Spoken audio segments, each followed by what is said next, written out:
Un jums, Evika Siliņa, vēl joprojām liekas, ka cilvēki ir muļķīši un par šiem stepseļiem, kas notur jūsu valdības it kā līdzsvaru, neko nesaprot.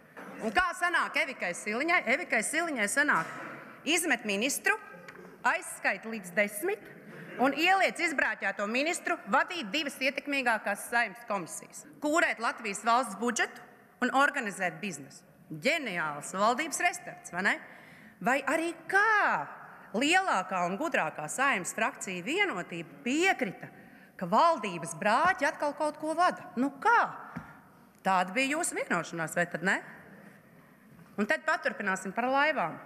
Es toreiz runāju par Kariņa Vienotības laivu. Un šodien, nenormāli populāri jūsu valdības ministriem, kam vien nav slinkums, ir runāt par būšanu kopā vienā Straumes laivā, atsaucoties uz Ginta Zilbaloža runu Oskara ceremonijā.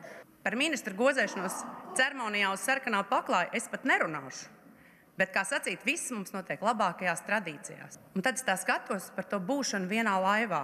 Laivā, kas no Kariņa aeru laivas, jau ir kļuvusi par Titāniku, kas acīm redzam grimst, bet kaut kur pa ceļam Evika Siliņa vēl ir gatava muzikantus nominēt par ministriem, lai spēlē.